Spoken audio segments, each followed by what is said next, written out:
On behalf of the Center for Nonviolent Solutions, I would like to welcome you to our webinar tonight, where we will listen to a presentation by Phyllis Bennis on the conflict in Israel-Palestine. Before introducing you to the Center's Executive Director, Claire, I would like to briefly introduce what the Center for Nonviolent Solutions does, as well as go over some housekeeping rules for tonight's presentation, one of which Claire touched on already. So in short, CNVS, we are a small nonprofit based in Worcester, Massachusetts. Our mission is to provide education to the community on using nonviolent solutions, do peacemaking as a way of life, and to reject the use of violence in resolving conflict. In essence, our vision statement is that we envision communities where conflicts are resolved nonviolently and where the skills for building a culture of peace are widely known and used to foster greater understanding, harmony, and justice. We will put our website link into the chat if you would like to learn more about us and possibly support our mission financially and other ways as well. As it concerns housekeeping, there are many of us here tonight. As Claire said, please stay muted during the presentation. There will be an opportunity for questions at the end of Phyllis's presentation. We may not have time to address everyone's questions, but we will do our best. You may ask questions by placing them in the chat throughout the presentation or unmuting during the Q&A portion. Lastly, please take care of yourselves. We understand that this is a highly charged topic and has caused a lot of distress domestically and internationally. Thank you for making the time to be here with us tonight. And without further ado, I hand the Zoom mic over to Claire. Thank you, Sam, and welcome everybody. We're so glad to have such a good turnout. This is our special Way of Nonviolence Michael True lecture. Who was Michael True? He was a man of many identities, a father, a professor of English literature, a peace academic and researcher, a poet, but most significantly, a friend to so many of us here at the Center for Nonviolent Solutions and one of its founding members. Michael was an academic who did not separate himself from the hard work of peacemaking. He found war abhorrent and supported in myriad ways anyone and everyone who worked to end war. And he was a man of boundless energy. A father of 6, he assisted with Worcester's draft counseling efforts during the Vietnam War and was a war tax resistor, which is remarkable when you consider that that is a choice involving not just himself, but everyone in his family. So members of the True family are here, and they are part of Michael's story, very much so. In the 1980s, he participated in nonviolent civil disobedience against nuclear weapons. Michael marched at the School of Americas. He was a contributor to the United Nations developing its language, its articulation of a culture of peace. He was not merely a man who said no to war, no to violence, but affirmed and highlighted and wrote about numerous nonviolent initiatives of the present day and the past, and he took great sustenance from them. So it's with joy and wishing Michael was with us that we are bringing you Phyllis Bennis as our guest speaker tonight. And I think for many of you, she is already well known. I'm judging from our terrific turnout, but for those new to Phyllis, she is a fellow of the Institute for Policy Studies in Washington, D.C. In 2000, she helped establish the U.S. Campaign for Palestinian Rights, and more recently spent 6 years on the board of Jewish Voices for Peace, where she now serves as its international advisor. And haven't they been doing a terrific job speaking up for the rights and for ceasefire, rights of Palestinians, and for ceasefire in this current war? Ms. Bennis works with many anti-war and Palestinian rights organizations, writing, speaking widely across the U.S. and around the world. She's written and edited 11 books. Among her latest is the 7th updated edition of her popular Understanding the Palestinian-Israeli Conflict, which was published in 2018, the 7th edition, that is. She's also the author of Before and After, U.S. Foreign Policy and the War on Terror and Challenging Empire. I first encountered Phyllis as a journalist. She was a voice that I went to when I wanted better understanding on this issue. I appreciated her knowledge, her equanimity, her deep sense of the value of both communities in this conflict. And I'm extremely grateful that she is joining us here on short notice, because it was indeed short notice on this invitation. It's especially impressive because this is a challenging time for anybody who has worked on the Israeli-Palestinian issue. Folks are taxed to the max, as they say, and yet Phyllis made time for us. So we're so thankful, Phyllis, and welcome. We're going to hear from her. If you have questions, please, you can put them in either the chat box or the Q&A, not to interrupt. We'll let Phyllis have the mic, and then we'll have some Q&A after her presentation and close with opportunities for action. So welcome, Phyllis. Thanks very much, Claire, and a big thanks to the Center for Nonviolent Solutions and to your board and all of you for coming out tonight, or staying home tonight, as it were, to talk about this issue. It's, as Claire said, it's a very complicated one, and it's a challenge for all of us to figure out how to talk about it. You know, one of the things that we have to realize is that our understanding of history at any moment is always shaped by when you start the clock, right? If we start the clock on October 7th, we will get a very different understanding of what happened and what is happening now in Palestine, in Israel, than if we recognize that what happened on October 7th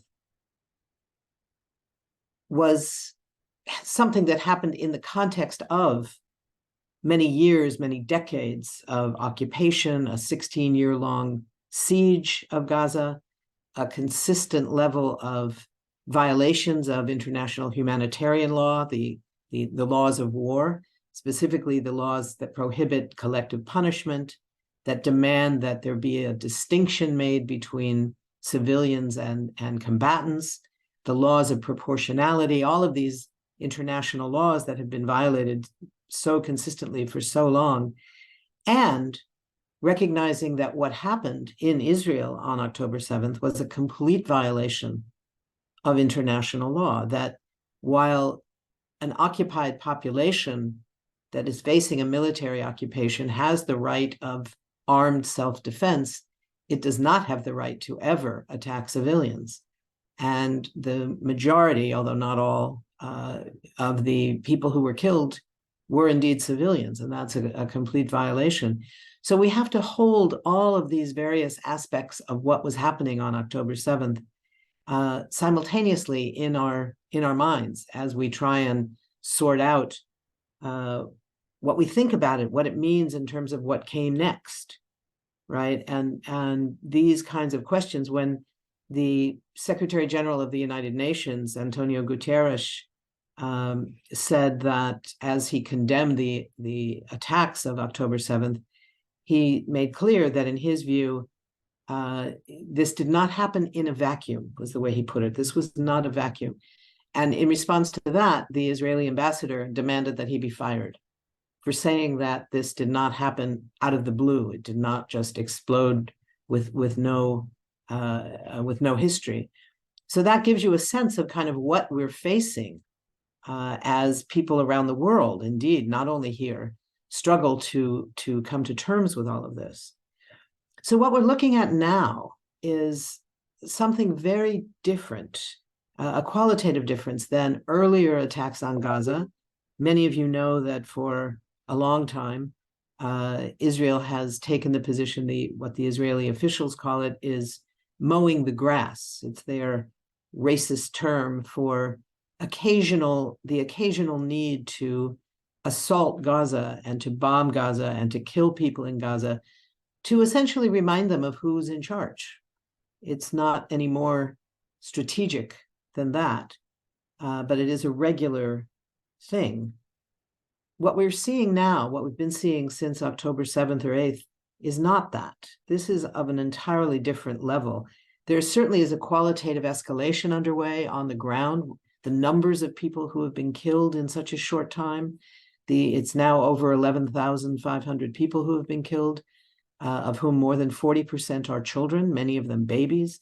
The complete destruction of the northern Gaza and much of southern Gaza is also already destroyed. There's now, tonight, Israel began dropping leaflets on Khan Yunis, which is both a town, the largest town in southern Gaza, and a refugee camp, the second largest refugee camp in the Strip, dropping leaflets saying people must evacuate because it will not be safe, which is code, not very difficult to understand what that means. It means they're going to be bombed very soon. The problem, of course, is there is nowhere safe in Gaza. No one is safe, and there's no place that is safe. So there is no way to evacuate. Southern Gaza is now also hosting 1.5 million people from northern Gaza who fled there as the bombing escalated, seeking safety but never finding it, because the bombing never stopped in southern Gaza, even as it escalated so horrifically in the northern part of the Strip. So part of it has to do with this massive escalation, the numbers of people killed, the impact on people's lives, the attacks on hospitals, the attacks on schools, the attacks on United Nations facilities. And keep in mind, this all happens in the context of both a 16-year blockade of the Gaza Strip. It began in 2007, that has led to a long-standing shortage of clean water, of electricity. There was a report about a year ago in the press from an older woman in her 70s who had lived in Gaza the whole life. And she was talking to a reporter and said, you know, it's hard for me to remember. We used to have electricity 24 hours a day, the way people in much of the world comes to rely on and comes to take for granted.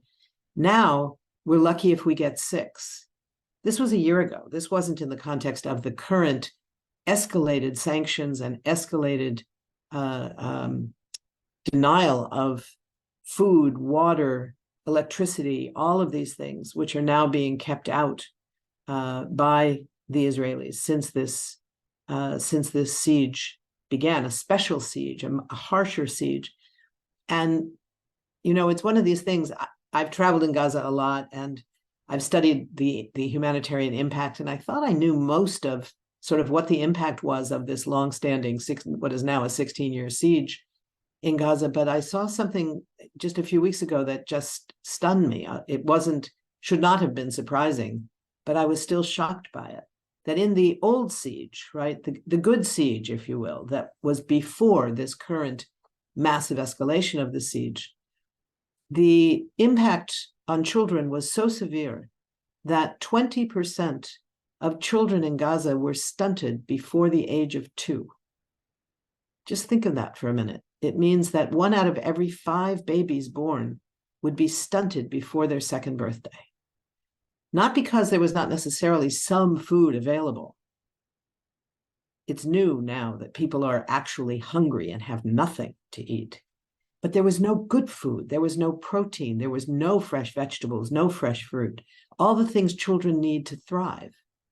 And this was before this new escalation where no fuel has been allowed in, no water is available, no electricity, so that you have babies in the ICU, in the NICU, the neonatal ICU in Shifa Hospital in the northern Gaza Strip, where the babies were taken out of their incubators because the incubators stopped working when the electricity failed. There was no fuel. They were using backup generators. That fuel ran out about, I guess, 4 days ago now. And they had to take the babies out and put them lined up next to each other on a bed, on a surgical bed, and cover them with tinfoil, hoping that it would reflect the body heat, that whatever minimal amount of heat their tiny bodies could produce, and hope that some of them survived. 6 have died so far. They will probably all be dead within the next several days if things don't change, and there's no particular indication that things are going to change. So the question of what's different about the current situation starts and ends, frankly, with the human catastrophe. Almost all of Gaza has now been seriously damaged or completely destroyed. 40% of all the buildings in the Gaza Strip have been completely demolished. And most of the others are unusable because there's too much damage.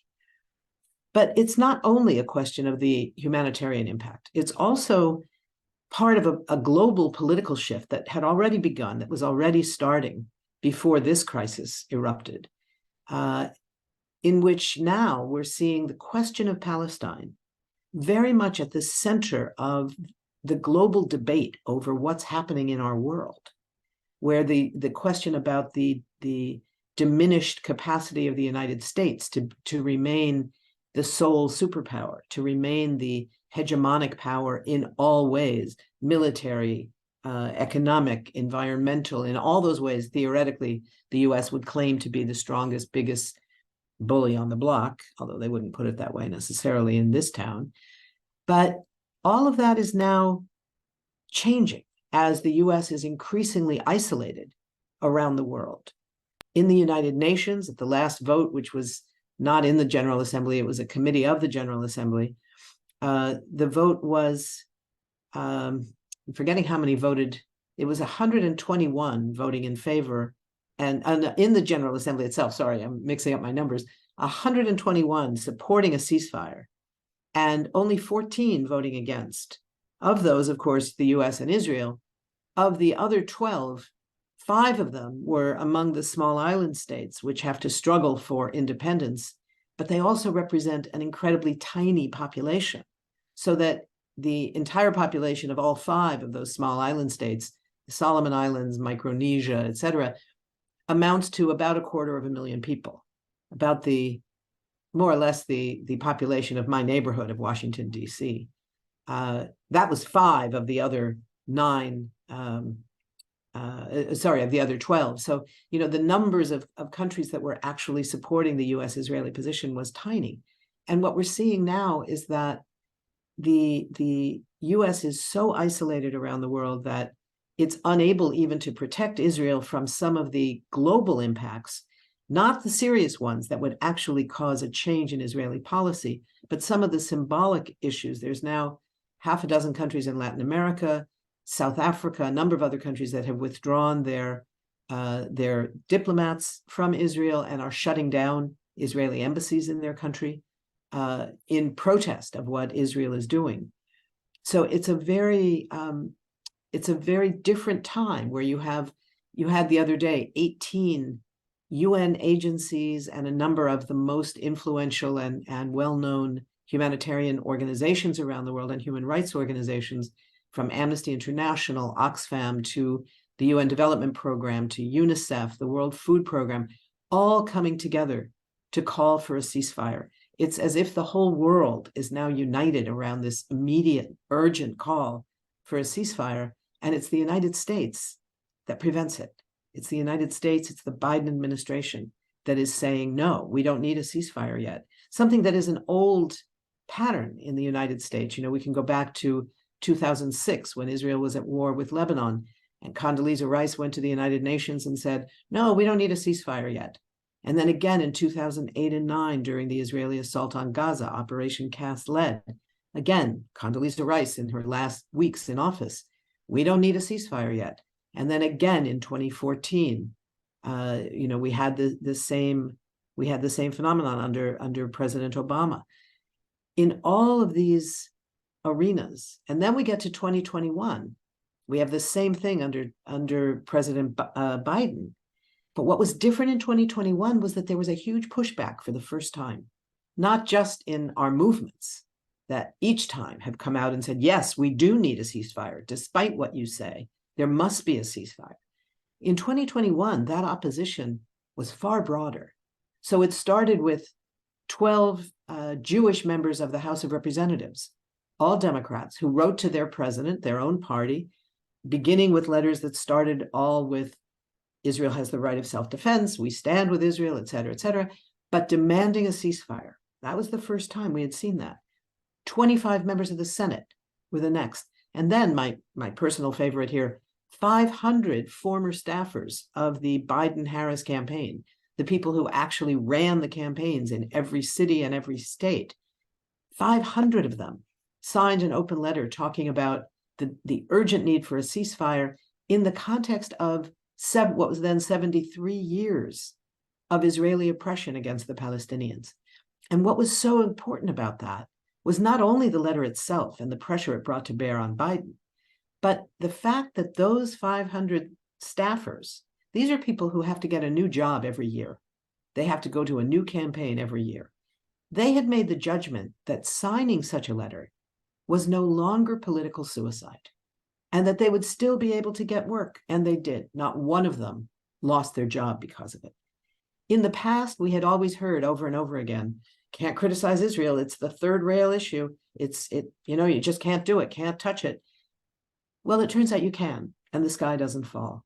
And that was because we've had a movement that for 25 years has been struggling to change the discourse across this country, to change the popular debate, to change the media coverage, and ultimately to move towards being able to change the political debate and ultimately the politics of it all. You know, our democracy is certainly not good enough that changing public opinion is enough to change policy, as we know. But you can't change policy without it, without changing public opinion. So you need it first before you have any hope of changing the policy. So when we see those indications of that policy shift, we know that the work of this movement for Palestinian rights, this human rights movement, has been crucial in really changing that long-standing discourse that said Israel can do whatever it wants, it will get all the money it wants, we will provide all the arms that it wants. All of that is crucial. And at this moment, when a ceasefire is so desperately needed, that calling for humanitarian aid is crucial also.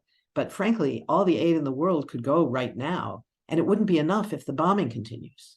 So the urgency around a ceasefire is still what's crucial for all of our work. The horror of all of this, you may have heard a few days ago when Israel bombed the Jabalia refugee camp, the largest refugee camp in Gaza, very small area, but a huge population, about 120,000 people were living there.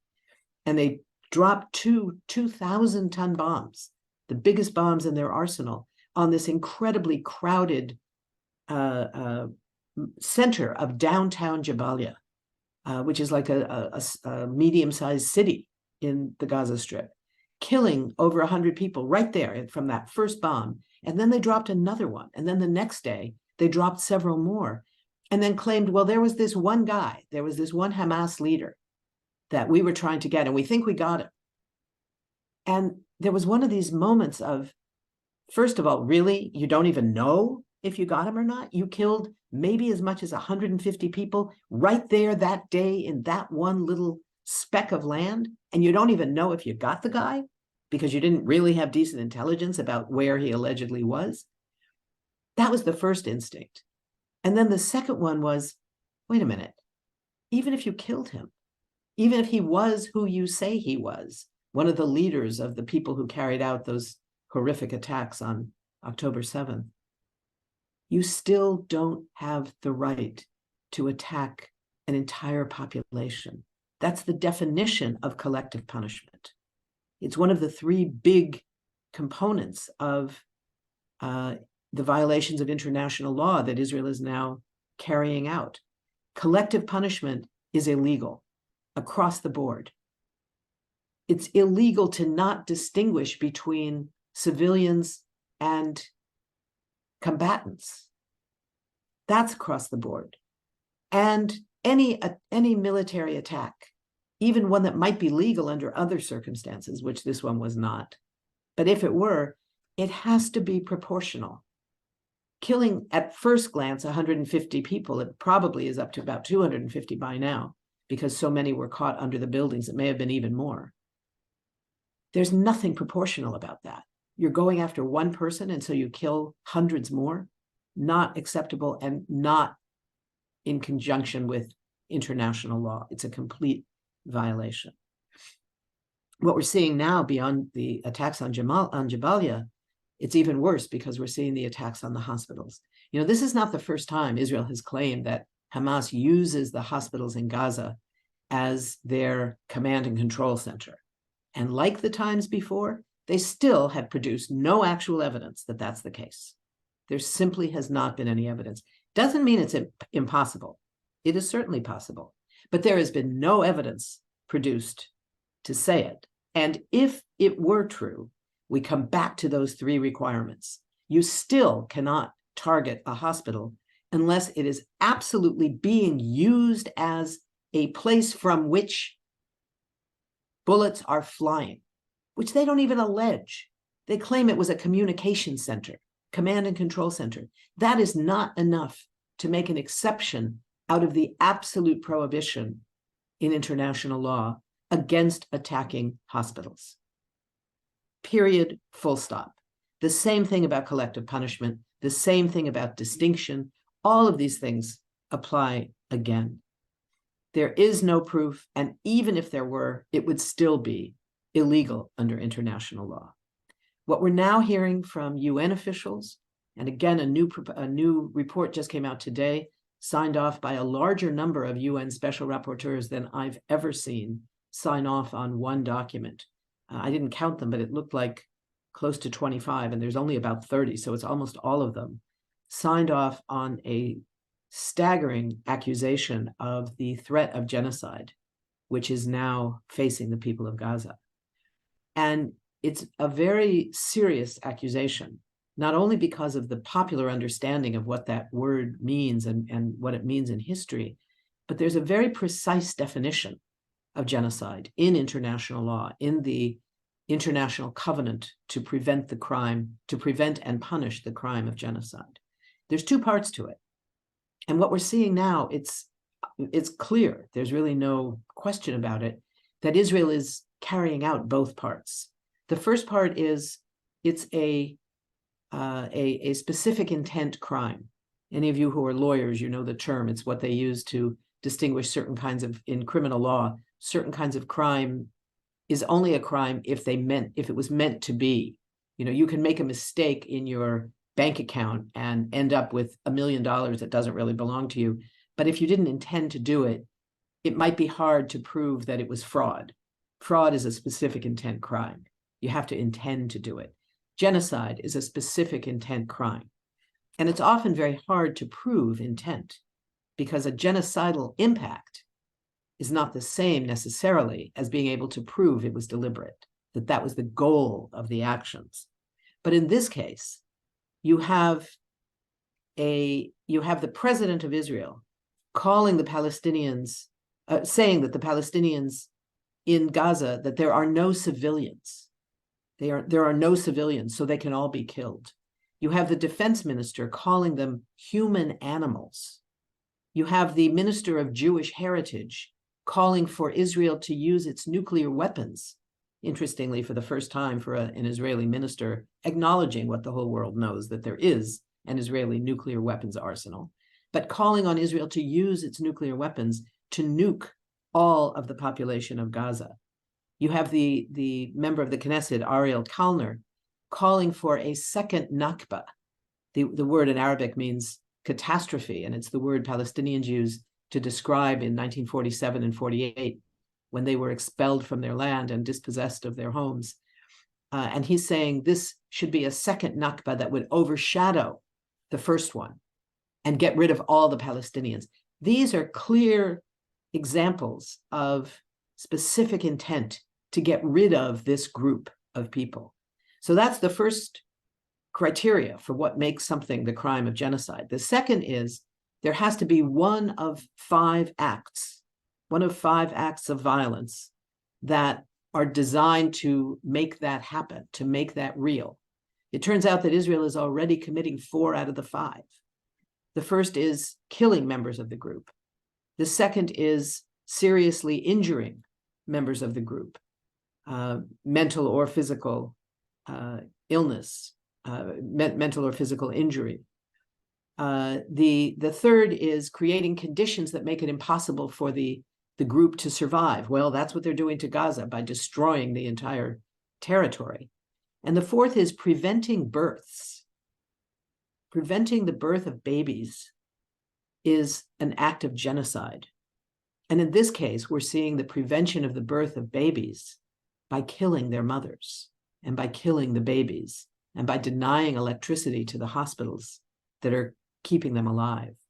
So we have clear indications of the crime of genocide going on. So the demand for a ceasefire is all the more urgent because it takes place in that context where that is going on today. And the Genocide Convention, which of course the United States and Israel itself are signatories to, requires all states parties, all signatory countries that have signed that convention, has an obligation, every one of them has an obligation to do everything possible to prevent genocide, as well as to punish it when it happens. So a ceasefire in this moment is desperately needed to prevent the crime of genocide from happening. So at this moment, we're coming to this in a period where there had been incredible shifts already in, as I mentioned earlier, in the public discourse, the media coverage of all of it. You look at the media coverage now, it's still pretty terrible in all kinds of ways.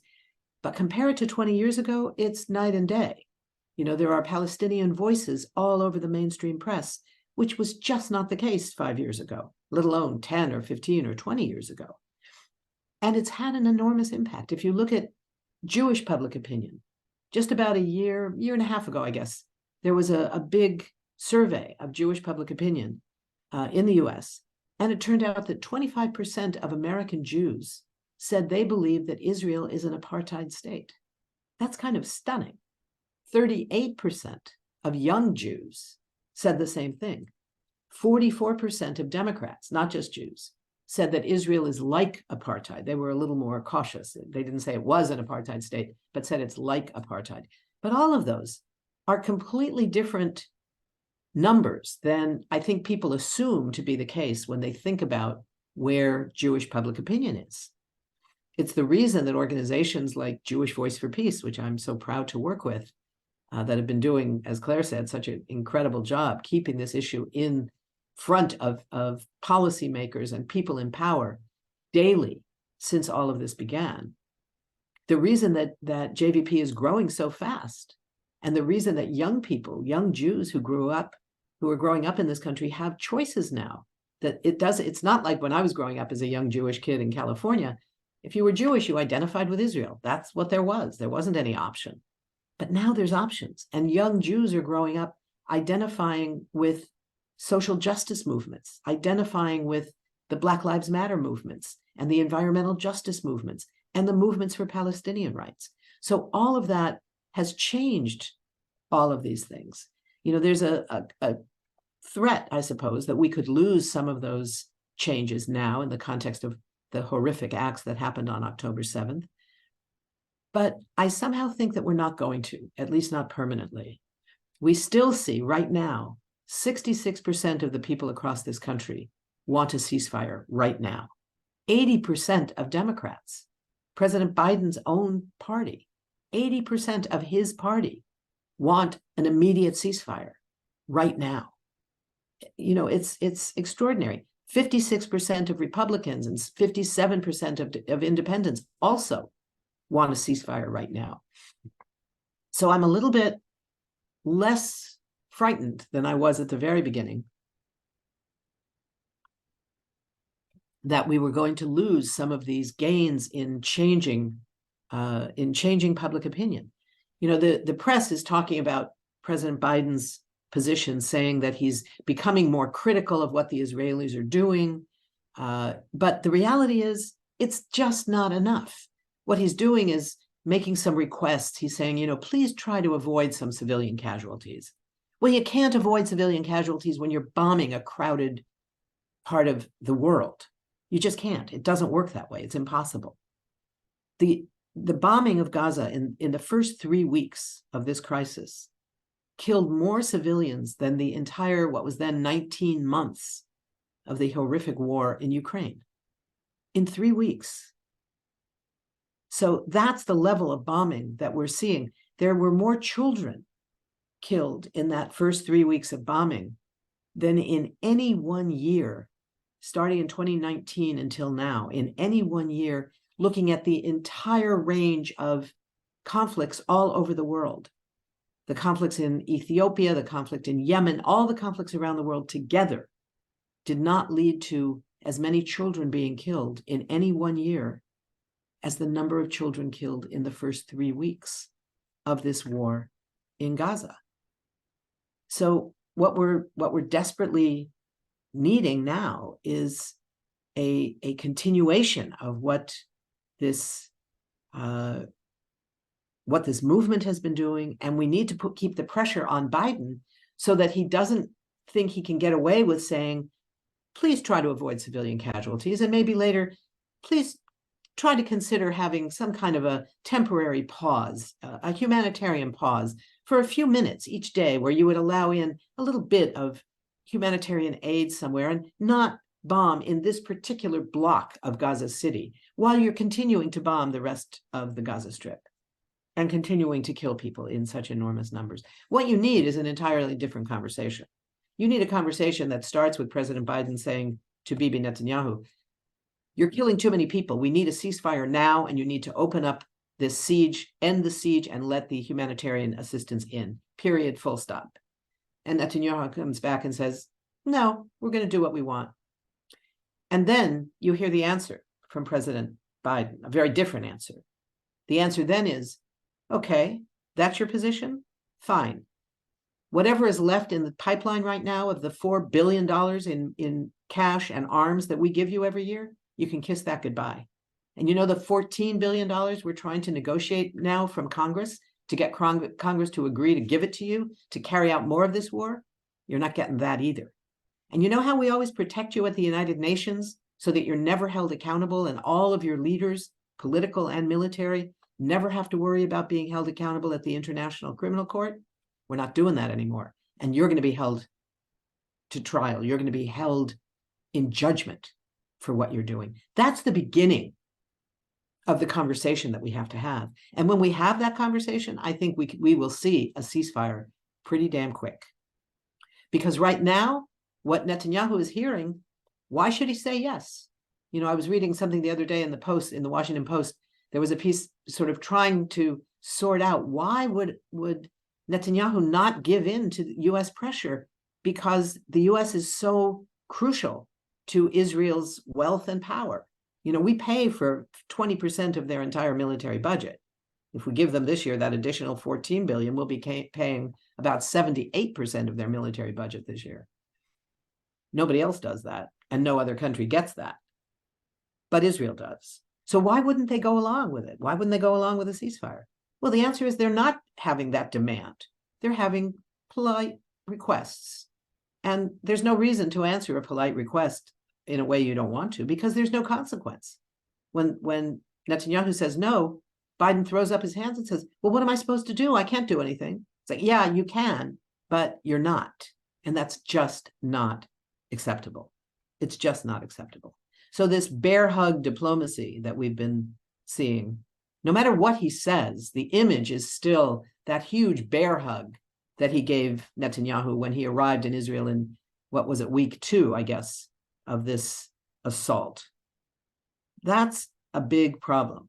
When that's what is seen around the world, no matter what the casualty levels are, that's still how you're greeting the commander-in-chief of that military. And then he says to Netanyahu, you know, if the U.S. faced what you faced on October 7th, what we would do would be swift and decisive and overwhelming. And he didn't quite make the comparison to 9/11, but clearly there is a comparison to 9/11 in terms of the impact, the fear that it engendered among Israelis, the same way that it did here in the United States. And we did move swiftly and decisively and overwhelmingly. And boy, did we fail.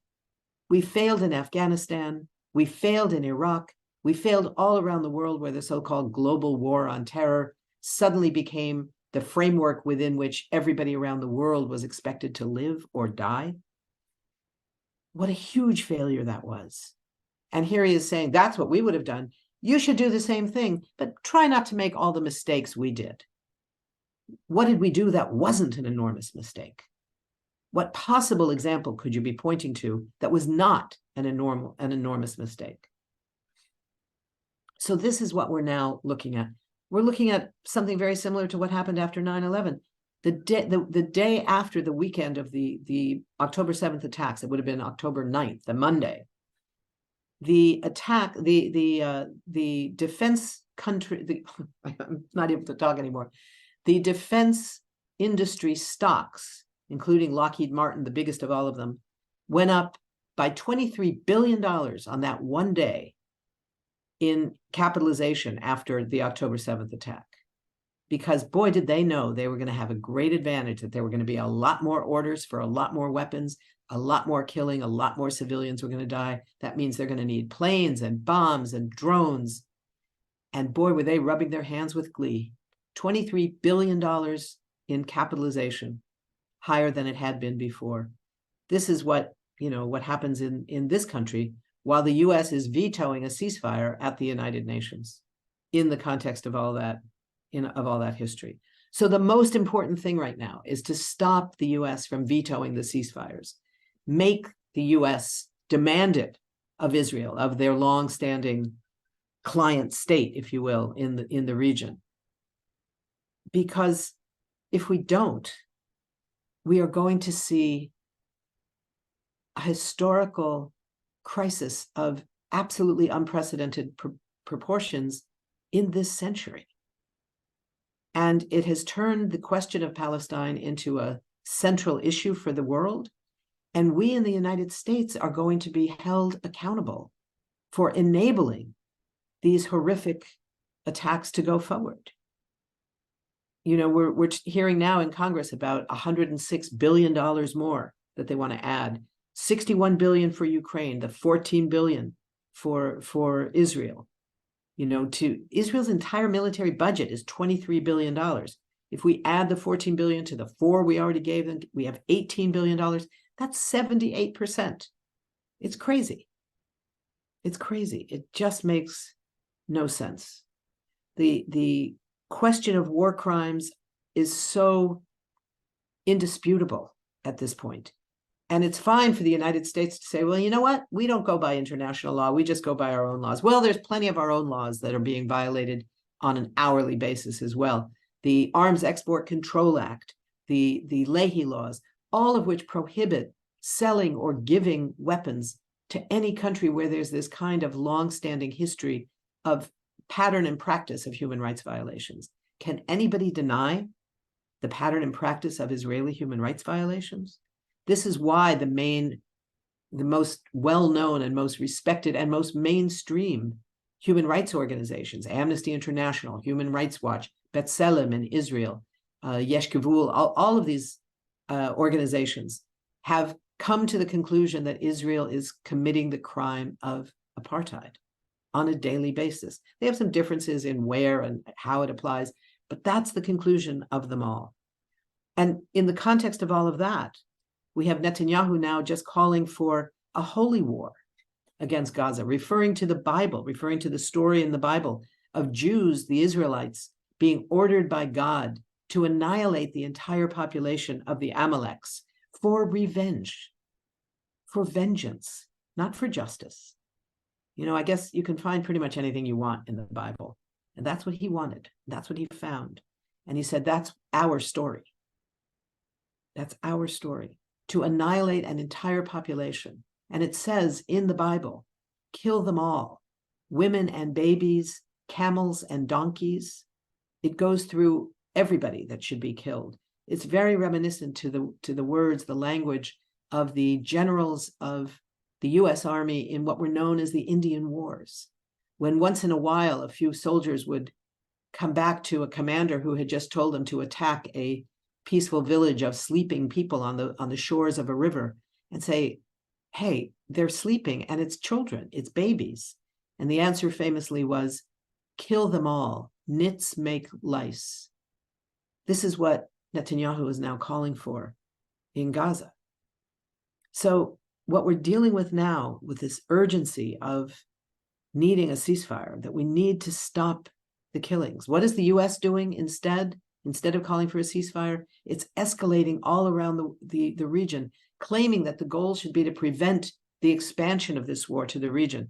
So what does the US do? It's sending a nuclear-powered and nuclear-capable submarine to the region, 2 aircraft carrier groups, that means probably about 140 planes, warplanes on those ships, 7,000 to 8,000 sailors on those ships, another 1,000 troops, bringing up to about 45,000 US troops throughout the region, more special forces.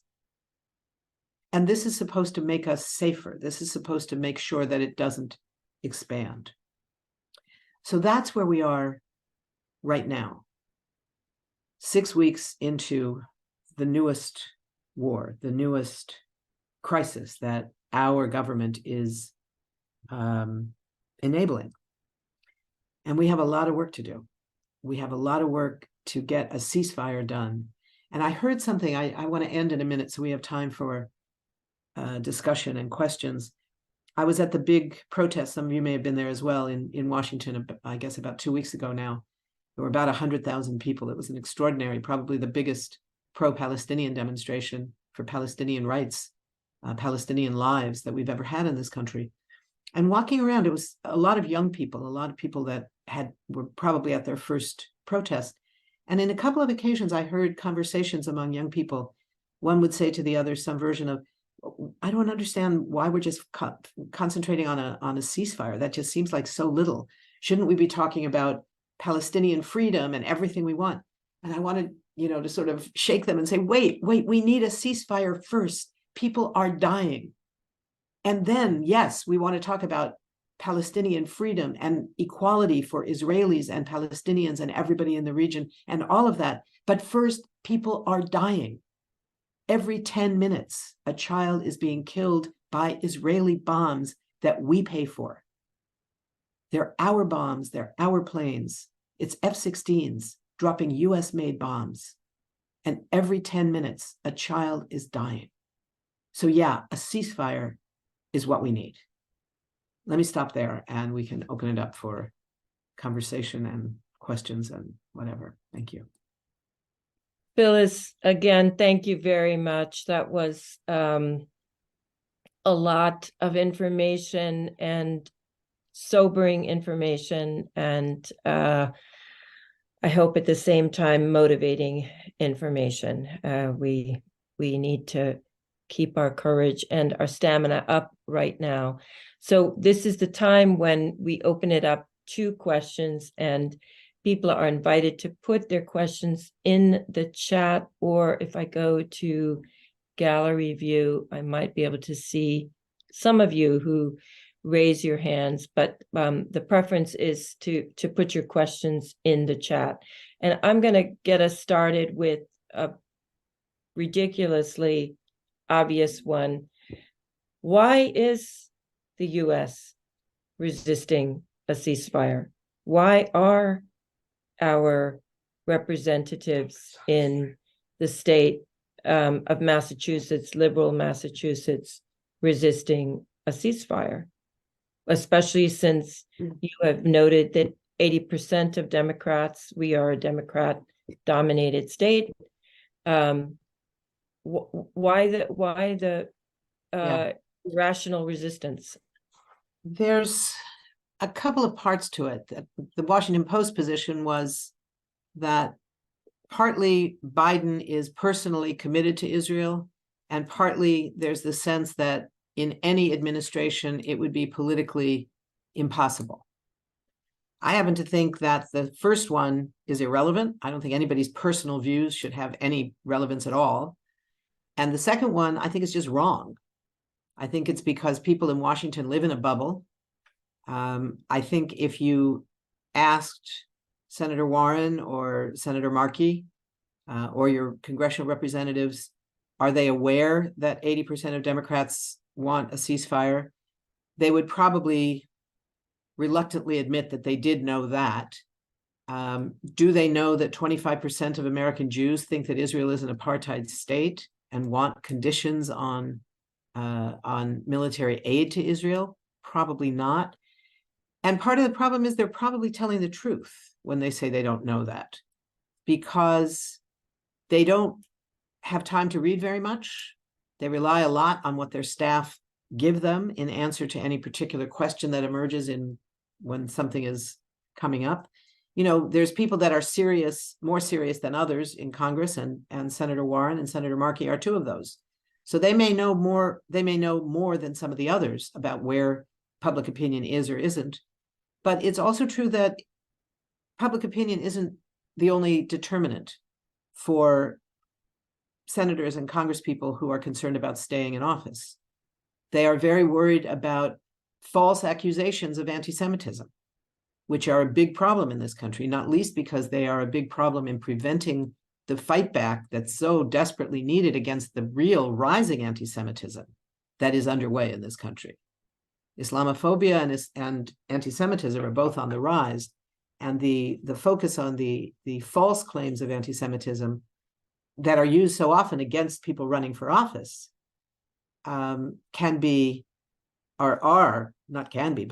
a major problem in figuring out strategies to fight against the real stuff. So they know that they are at risk. By saying that you support a ceasefire, you're at risk of being accused of being a supporter of Hamas. Those two things don't function together at all. But when the answer to why don't you want a ceasefire, the most common answer in Washington is because a ceasefire helps Hamas. And the problem is, it might, under some circumstances, if the ceasefire at some point gets violated. But what about the fact that it helps the children stay alive? Does that not matter at all? You never hear that answer when the question is, why aren't you in favor of a ceasefire? It's because it will help Hamas. As if this war against Hamas is somehow making people in Gaza safer, killing 11,500 of them. And that's not counting the somewhere probably over 2,000 or more who have been killed and whose bodies are still under the rubble because there's no way of getting them out, because they're still being bombed. The rubble is being bombed. So, there's no rational reason why the word ceasefire has become toxic. It's a political reason. And that's why you will hear from some members of Congress running around in circles to come up with other ways to say the same thing. Well, we can talk about humanitarian pauses. That's the same thing. The problem is it's not the same thing. If they want to say, just stop it, that's pretty much the same thing. I'd go along with that. But humanitarian pauses has a very specific meaning, and it's designed to not be a ceasefire. Just stop it. That's pretty okay. That's the same thing as a ceasefire.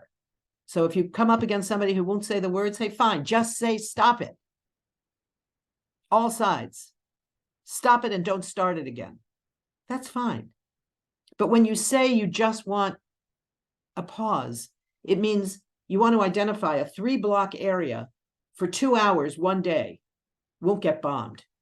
And everybody else surrounding it will still get bombed. But it will somehow allow people to leave that 2-block area, go into the other part that's still being bombed, and maybe hook up to the road that's already being bombed again, the road from the north to the south. And then they might make it alive to the south, maybe, and they don't have any way to live in the south because the south has been under continual bombardment, not quite as much as the north, but almost. So there's almost nothing left there. The hospitals also don't have any fuel. Nobody has water. There's no food. The bakeries have been bombed, so there's no bread. So this notion that somehow if you get to the south, you're safe, the UN has been repeating for 3 weeks now, no one and nowhere in Gaza is safe.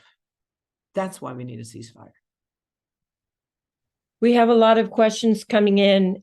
One is asking if there is a ceasefire, do you think the Palestinian Authority is up to the governance in Gaza? Because that question is assuming the scenario that Hamas is removed and the replacement is the PA to govern in Gaza. You know, the PA and Hamas were both elected in 2006. And they were both elected for 4-year terms. They've both stuck in power since then and refused to hold elections. Israel won't allow elections that would cover everybody, but it's not like they've tried to have elections particularly. Neither one have very much credibility or support from the local population. The reality is they've never governed. They've never had the right, they've never had the power to govern in either Gaza or the West Bank. So it's, I think, a false question. You know, the PA for most Palestinians is not who they would choose. There are people who are supported within civil society, but the notion that it's somehow the biggest problem is the US and Israel can't decide who should govern the Palestinians starts with the wrong question. Israel has to stop bombing people, stop killing people. Palestinians will figure out how to govern themselves when there's no longer an occupation. I'm guessing it probably won't be with the people who now constitute either Hamas or the PA. But it's not our call. It's not our call to say who should govern. It's our call to say who shouldn't. We shouldn't be paying a military occupying power to take away the power to govern themselves. Next question. The Center for Constitutional Rights has just filed a lawsuit against the Biden administration. For those watching who were not aware, can you explain that lawsuit and comment what you think might be the outcome of it? That just happened this week. Yeah, this was what I was referring to earlier when talking about the obligations of countries that have signed on to the Genocide Convention. There are specific obligations to prevent the crime of genocide. And I haven't read the papers yet from the CCR case, but from what I understand, it's focused on those obligations that the United States has as a signatory to the convention. It has obligations to prevent acts that could constitute the crime of genocide. And instead, the US is enabling the crime of genocide. So it's holding them accountable for that. Now, this was filed in US courts. And there will be all kinds of challenges, issues of standing, issues. There are Palestinian plaintiffs in the case, both organizations and individuals, as I understand it, but I don't have the details. And, you know, we're talking about the US court system, so you can draw your own conclusions. But I think it is very important because it's part of the education for people in this country who don't even know that the US is obligated under international law. You know, so many of us grow up as children of empire, where we grow up thinking we don't have to learn other languages. We're not obligated to abide by international law. That's for everybody else, you know. So things like this become very, very important, whatever the outcome is legally. They set a standard. They set a set of possibilities. Imagine if this now starts to happen in every country. People start bringing lawsuits in every country against their own governments, saying you're not living up to your obligations under the International Covenant against the crime of genocide. That can be huge. It's a huge tool for social movements around the world. Next question. How do we respond to accusations of anti-Semitism if we oppose Israel's apartheid or genocidal policies? Well, the first part is don't be an anti-Semite, don't reflect anti-Semitic ideas, and don't allow anti-Semites in your movements. And number 4 is don't let the false charges of anti-Semitism stop you from doing your work. Criticizing Israeli apartheid is not anti-Semitic. You know, it's even more difficult these days because of some of the legacies of the last president, where Trump was quite the expert at emerging as the most pro-Israeli president probably ever, while simultaneously the most overt anti-Semite among US presidents. Specifically, if you look at, if you look at his trip in 2018, he goes to Israel and implements a bunch of policies that had been long viewed in the US as held only by the most extreme right-wing elements in Israel, that we would never do. Moving the US embassy to Jerusalem, acknowledging the legitimacy, supposedly, of the illegal Israeli annexation of the Golan Heights, stating that the illegal settlements in the West Bank are somehow legal, saying that the future annexation of whether de facto or de jure of the rest of the West Bank would be fine. So Trump goes and he makes all those decisions. He announces all those policy shifts. He announces a bunch of others too. He shuts down the Palestinian liaison office in Washington. He cuts all funding to UNRWA at the UN. He does a whole series of really extreme policies. Then he comes home and he meets with a group of wealthy Jewish donors. It's the Republican, it's the I can't remember if it's the Jewish Republican Association or I'm forgetting the name, but it's the Jewish Republican Donors Association. I forget what it's called, but he meets with them publicly. And in that meeting, he's bragging about all the things he's done for them.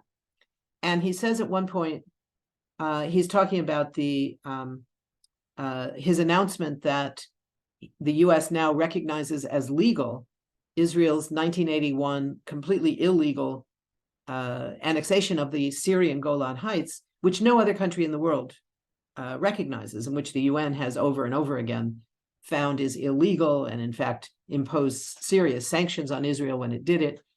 So here's the US now saying, we agree with it and we recognize it as legal. So Trump comes back and he says to this group of wealthy American Jews, donors to his campaign, he says, I was with your prime minister when I made that announcement on the Golan Heights. And not one of them raises their hand and says, excuse me, Mr. President, he's not our president. We're Americans. You're our president. We don't have a prime minister. Netanyahu is not our prime minister. We're not Israelis. We're Jewish Americans. Nobody says that. But talk about an anti-Semitic trope that Jews in this country have dual loyalty and cannot be trusted. That's what he was saying. He then goes on and he pinpoints, I'm blocking his name, the wealthiest donor to the Republican Party who died just about a year and a half ago, Sheldon Adelson. He looks over at Sheldon Adelson and his wife, Miriam Adelson, and he looks over and says, Sheldon and Miriam, I did it for you, when he's talking about moving the embassy to Jerusalem. Again, talk about an anti-Semitic trope that you did it because of Jewish money. This is what Ilhan Omar was describing when she was accused of being an anti-Semite, for describing how lobbies become the conduit for money. And she targeted 5 different lobbies: the tobacco lobby, the big pharma lobby, the gun lobby, and the pro-Israel lobby, and how all of them operate in that way. Well, here he was proving it. Complete anti-Semitism at the same time that he emerges as this great defender of Israel. So it's become more complicated in a sense. But the bottom line is, there is nothing anti-Semitic about criticizing the state of Israel and its policies. What's anti-Semitic is hating or condemning Jews for being Jews. That's an entirely different thing. That's what's on the rise in this country. And that's what's rooted in the legacy of white supremacy in this country. In the 1920s, when the Klan was reemerging, they were going after Jews as well as after African Americans. Not as many, of course, but that's why there were Jews who were lynched because they were Jews. Leo Frank was not the only one. There were about a half a dozen. Not close to the number of African Americans who were lynched. But Jews were lynched by the Klan because they were Jews. And that's the kind of anti-Semitism we're seeing on the rise now. The attacks in Pittsburgh, killing 11 worshipers in their synagogue, claiming that he killed them because Jews were responsible for bringing immigrants into the country. This is anti-Semitism. And we need to be fighting against this kind of anti-Semitism, not fighting against false claims of anti-Semitism that are all about stopping repressive policies and being called anti-Semitic as a way to avoid having to deal with those policies. So that's how you avoid it. You don't do it, you don't tolerate it, and you don't let it stop you from doing your work. So next question, which you sort of touched on, is the role that AIPAC plays in this, just AIPAC money influencing Congress. We have here, is AIPAC money part of the cause for silence amongst our lawmakers? And is one question. And then yes, that AIPAC is actually distributing, in some cases, more money than the major weapons manufacturers in lobbying efforts. That's an observation, not so much a question. So can you talk about the variable of AIPAC in So this conflict? Because I think it is unique. People fighting against apartheid in South Africa, I don't think they had some of the variables that are here in this conflict. It is different. It is different. It's not only AIPAC, and I don't think that AIPAC spends more money than the arms deals. I'm not positive of that, but I don't think so. But AIPAC only became an actual lobby 2 years ago. They were not a lobby until then. They were organizers of other small lobbies all over the country. They were bundlers of cash. They weren't lobbies. They weren't a lobby themselves. They are now. And part of the reason is they are very frightened that they're losing. They're losing the youth. This is very much a generational struggle. When I talked earlier about the shift in the Jewish community, it's very much a generational thing. And people in AIPAC and other pro-Israel organizations know this. This is also true among the Christian Zionist movement. Some of you may have seen at that big pro-Israel protest day before yesterday, or whenever that was, a few days ago, on the stage, there was Reverend Hagee, the head of CUFI, the Christians United for Israel, along with a host of both Republican and Democratic leaders. Chuck Schumer and Hakeem Jeffries were both on stage, same stage he was speaking on.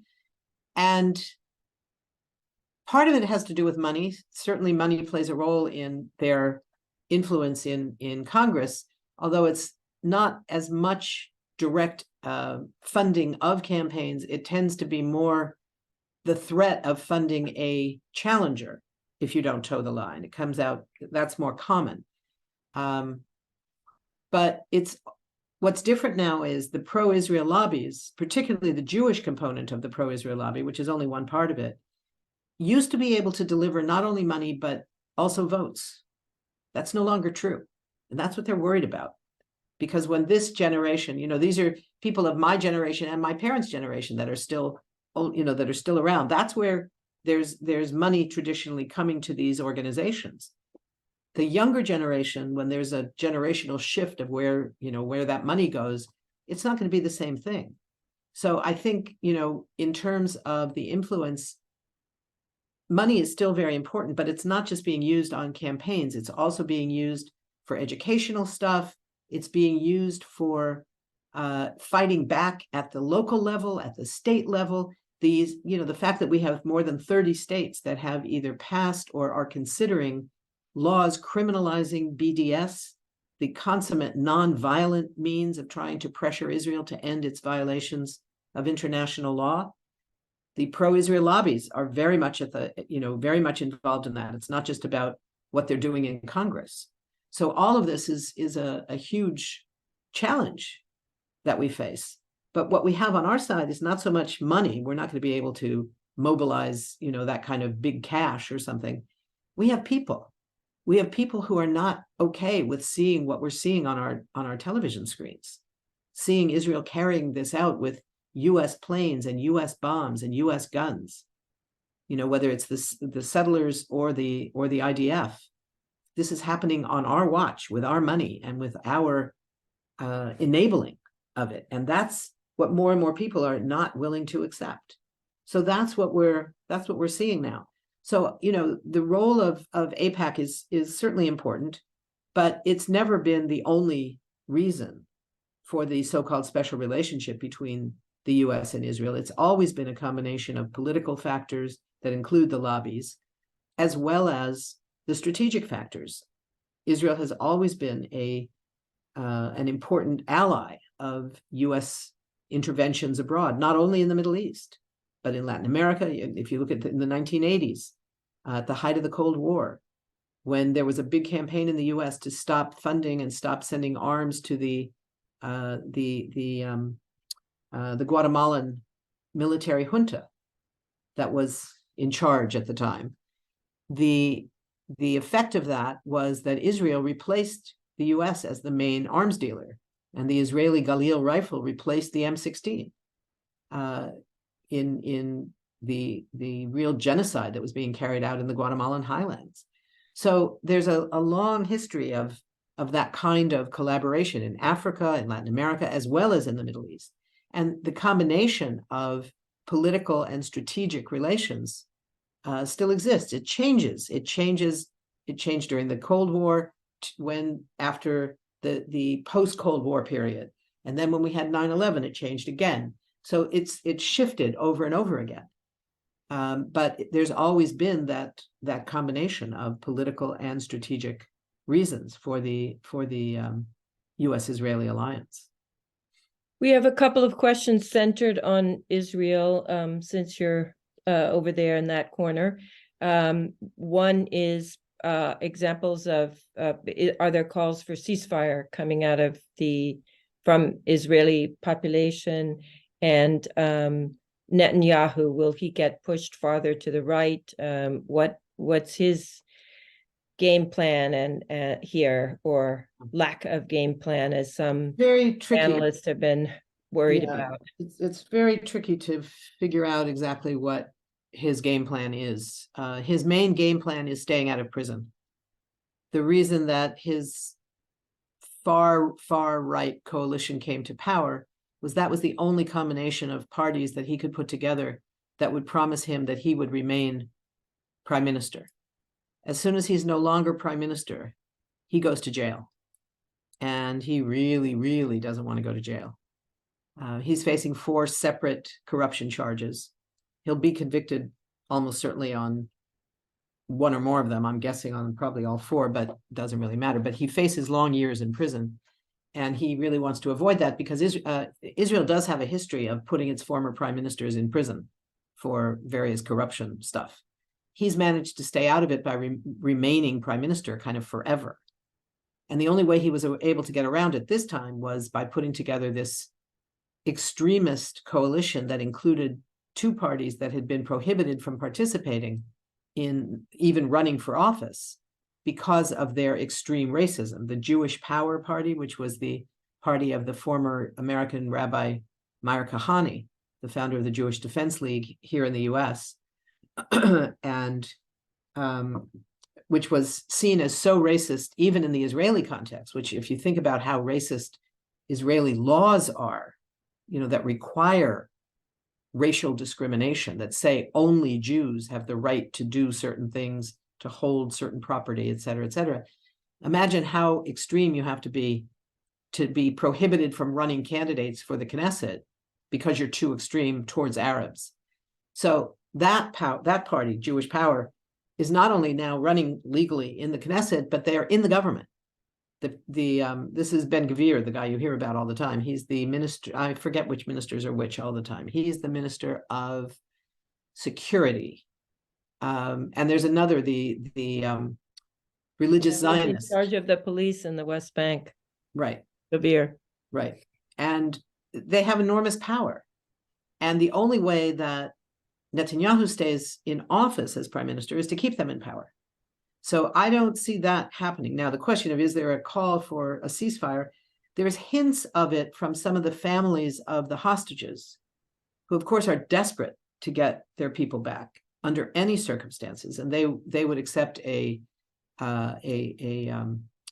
prisoner exchange. That's one of the things that's been talked about and makes perfect sense. You know, the prisoners, the hostages, of course, should be released. It's a complete violation of international law. There's also the basis for it on the basis of a prisoner exchange. Israel is also illegally holding Palestinian security prisoners inside Israel, which is it's a violation of international law to move someone from an occupied population in an occupied territory into the territory of the occupying power. Thoroughly illegal. And all these prisoners are being held inside Israel. It's now up to almost 10,000. But of those, about 1,200 are being held under administrative detention, meaning that they're not charged with anything, they're not convicted of anything, and they can be held for 6 months, and then it can be repeated for 6 months at a time, and they spend years in prison. At least 12 of the prisoners that are being held under administrative detention are children.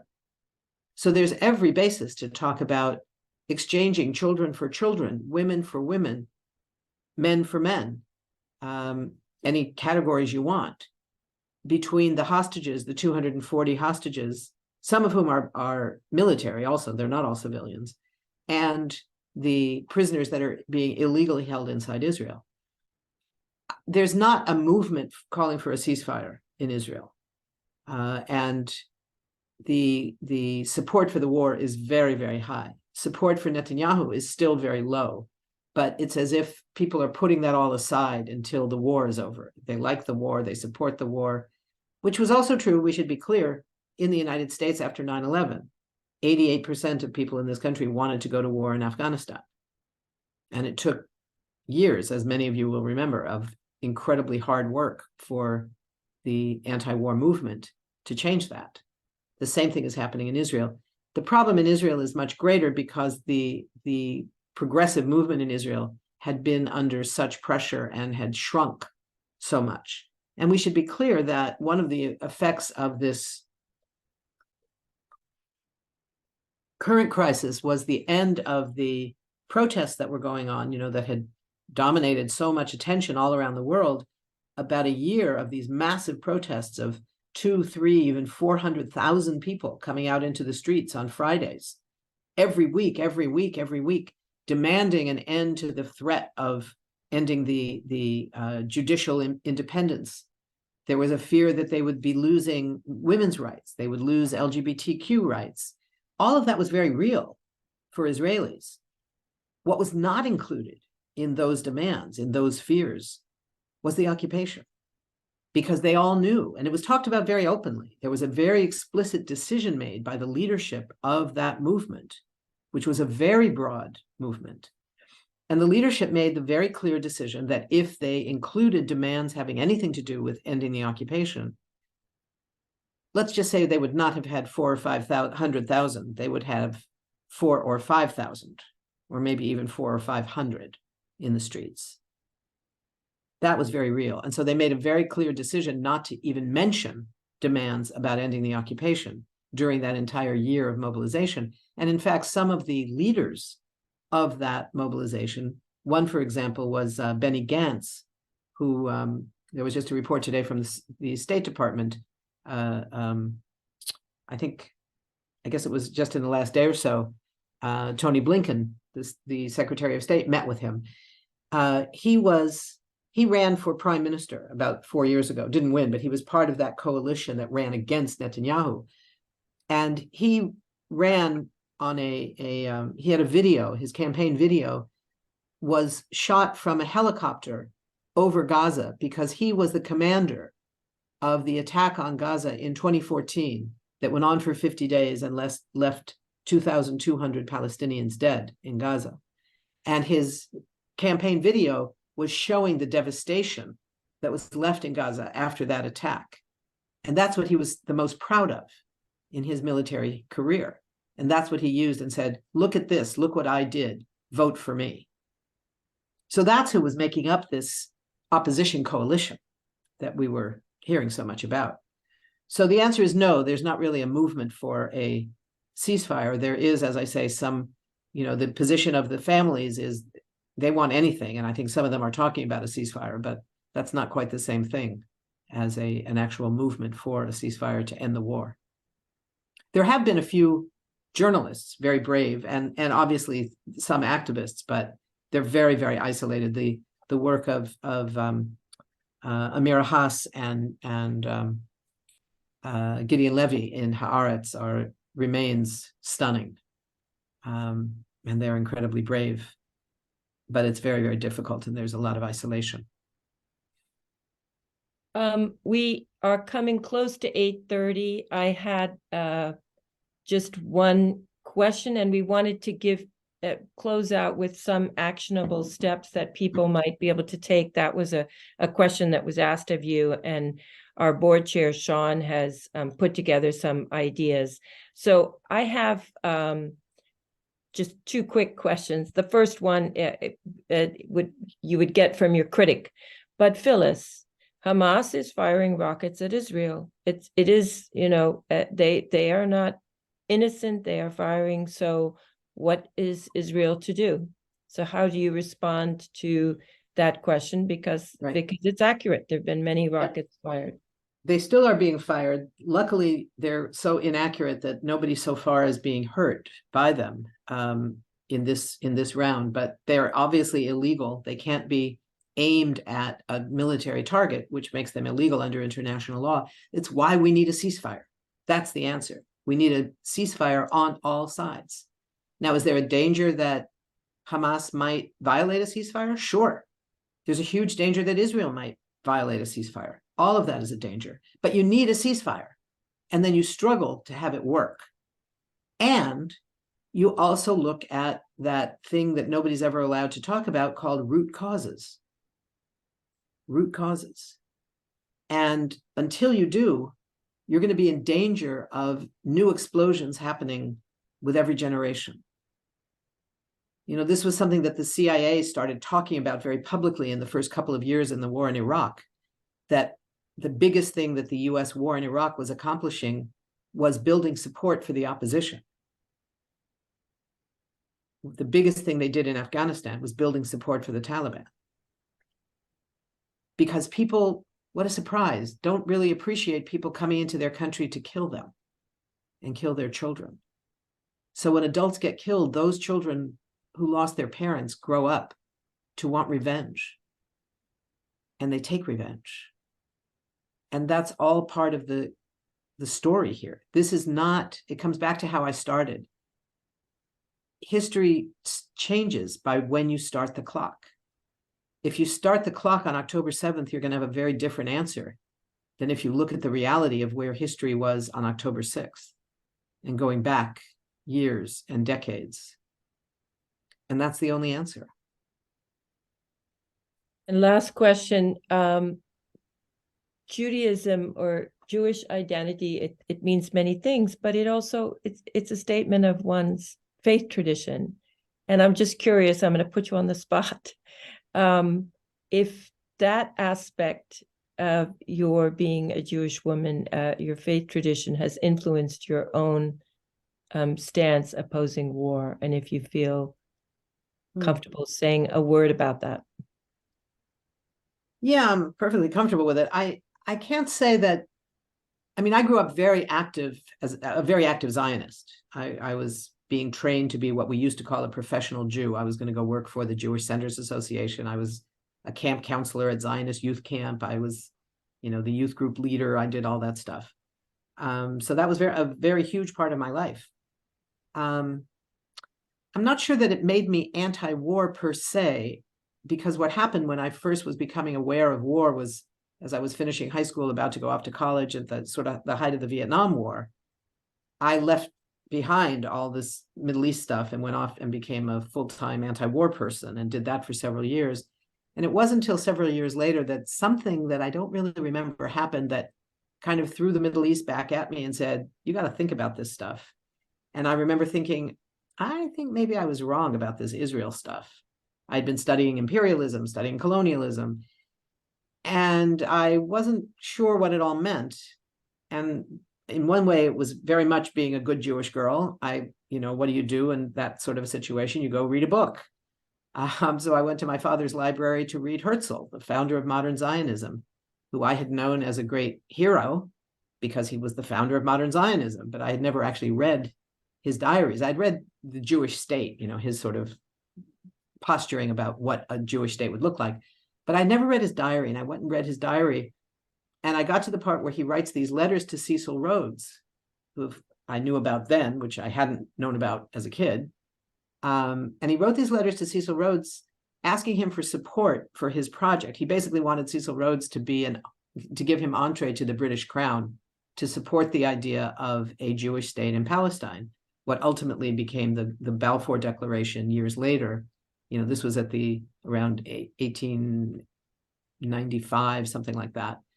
And he writes to Rhodes saying, "You might wonder, why am I asking you for help? You're interested in Africa. I'm interested in what he called this little piece of Arabia.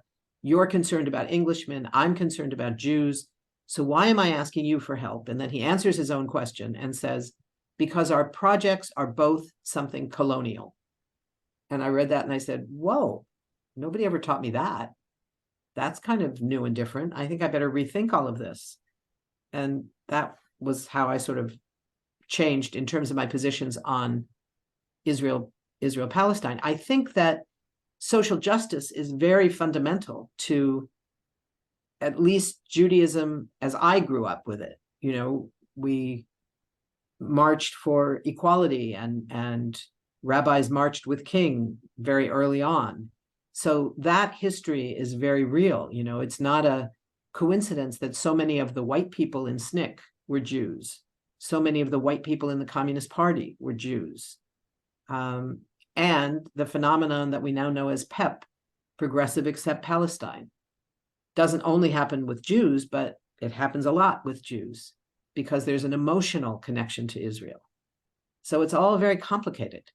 And how much of that has to do with like the spiritual tradition, I don't know.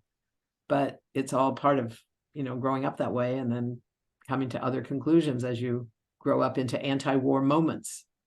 There's a generation now growing up into this anti-war movement. I think a lot of people are going to be making those kinds of sudden judgments saying, boy, I think I was wrong about this stuff. I think I have to think about it differently.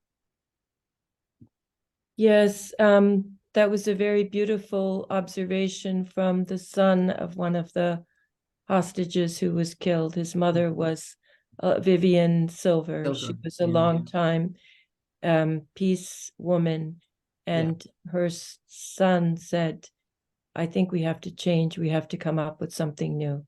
Yeah. And in that context, we will close formally with Phyllis and give Sean a couple of minutes to answer actionable steps that we can take to push for a ceasefire, because there is a very vigorous effort happening in Massachusetts toward that end. And I'll say that when we send out the recording, we'll give you some of these resources as well. So Sean. Sure, yeah. Thank you all so much for joining us tonight. Thank you, Phyllis, for speaking so well on this topic. It's certainly very timely.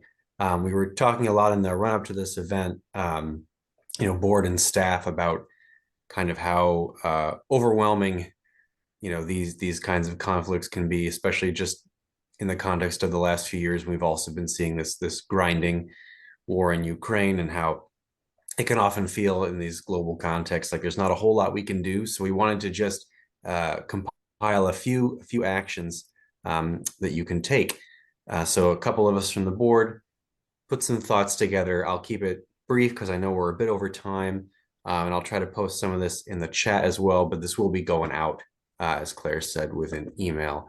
But there's a number of really great organizations, first of all, to which you can donate. The UN Relief Works Agency is doing a lot of the work in terms of getting food, water, and medicine to Palestinian civilians. Another one that's worth noting, that a board member, I actually hadn't heard of this one, this is new to me, the Israeli Committee Against House Demolitions, is doing a lot of excellent work to try to turn back the apartheid regime, that sort of status. Phyllis, you mentioned B'Tselem, that was on our list as well. They're the Israeli Information Center for Human Rights. They're kind of in a similar human rights vein to a group like Amnesty International, but focused specifically on the occupied territories. And of course, Doctors Without Borders has been doing great work in that area, as they have been around the world. But it's not just donations. You can also call on your representatives in Congress and urge them to push for a ceasefire. The Massachusetts Peace Action Group, our allies over there at MAPA, have been spearheading a statewide initiative to try to get all Massachusetts legislators to push for an immediate ceasefire. If you're a Worcester constituent, you're in District 2, and you can reach Jim McGovern at the number that I'm going to post in the chat in just a moment. But certainly exercising your rights as a citizen to put pressure on your legislators is a great way to move the needle on this. There's also a few opportunities for showing your support with your feet. That same organization I mentioned, Mass Peace Action, they're going to be doing a standout in Watertown on the 19th, which I believe is Sunday. And I'll post that link in the chat as well. And of course, Worcester has a standout calling for peace and for a ceasefire every Tuesday from 3:30 to 4:30 at Lincoln Square downtown. So that just gives you a sense of a couple of different things that you can do just in the next couple of days to try to bring us a little closer to that culture of peace. Thanks, Sean. And Humera, who's here with us, is part of a multi-faith group in the Central Mass area, members of Jewish Voices for Peace and the Islamic Society and the Catholic Worker, who have met once with McGovern for an hour, met also with Senator Warren's staff, and are reconvening to try to figure out the next steps and how to ramp it up. There will be a rally in Needham tomorrow to pressure Representative Auchincloss, who is perhaps the most obdurate on this issue in Massachusetts, and that's happening. You can find out where they're going to be gathering through MAPA. I think they're posting information about that. So we really have to keep putting the pressure. Many of you know that Jewish Voices for Peace did a shutdown of the Boston University Bridge this morning, and they made a very direct appeal to Senator Warren for her support for a ceasefire. She's wanted to do a humanitarian pause, but they are insisting, as Phyllis has reminded us, that it must be a ceasefire. So we will send out these resources, but there are many, many opportunities around the state to either through call campaigns, through sit-ins, die-ins, standouts, really put the pressure on our representatives. And it's astonishing because here we are in Massachusetts, historically the state that's supposed to be what our founding fathers, birthplace of human rights in its early manifestations in the American context. And we cannot get these men and women to recognize that they need to stand on the side of international law. It's comparable to what the Democrats, I think, rightly did in challenging Trump's actions. Whatever you feel about Trump, it was his intent to violate the body of law in our own country that meant he needed to be challenged. He needed to be held accountable. So similarly with the actions of the Israeli state right now. So thank you so much for being with us. Phyllis, we know that you're just working on this round the clock. So special thanks. And thank you so much to all who joined us. We had a huge turnout and we're very grateful to see members of the True family join us for their father's commemorative lecture, and peace and blessings on everybody.